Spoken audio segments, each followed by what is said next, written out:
that true justice is never convenient. I want to acknowledge some of our partners in good trouble in this fight.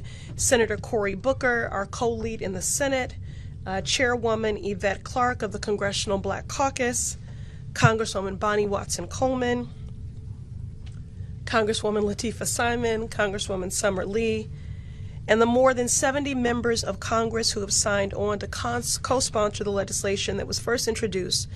And I want to make this point because it is Black History Month. And while there are those that are working actively, either to erase our history or to whitewash it, that I'm here in this moment to pick up the mantle of this historic legislation that has been championed by John Conyers, Congressman John Conyers, Congresswoman Sheila Jackson Lee. That was introduced more than 30 years ago when Congressman John Conyers was a co-founder of the Congressional Black Caucus. We're at a critical inflection point in America, and the moment cannot be more urgent. With Black history under attack and white supremacy emboldened, there is no better time to introduce this bill than during Black History Month, a time when we reflect on our history, our struggle, and our collective power. And I'll say, it is also not only about Black history, but it is about Black futures. More than 4 centuries ago, Africans were kidnapped, trafficked, and enslaved, forced to build this country under horrific brutality, an economy which we still benefit from today. Rice, sugar, tobacco, cotton. And even after the Civil War, emancipation, and the 13th Amendment, the legacy of slavery endured in other forms, codified in law to deny Black Americans freedom, opportunity, and dignity.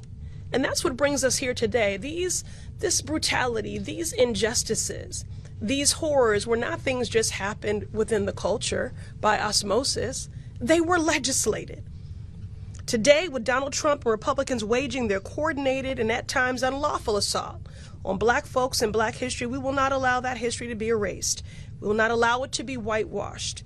H.R. 40 is a powerful reminder of the work that remains and offers us a pathway toward truth, reconciliation, and accountability. To be clear, this bill is not a symbolic gesture, but rather a meaningful step toward repairing the deep structural injustices that continue to harm Black communities today. The racial wealth gap in America is not an accident. In Boston, my home city, the Federal Reserve counts Black wealth at just $8, compared to the wealth of white households at $247,500. Nationwide, the racial wealth gap is over $10 trillion. That's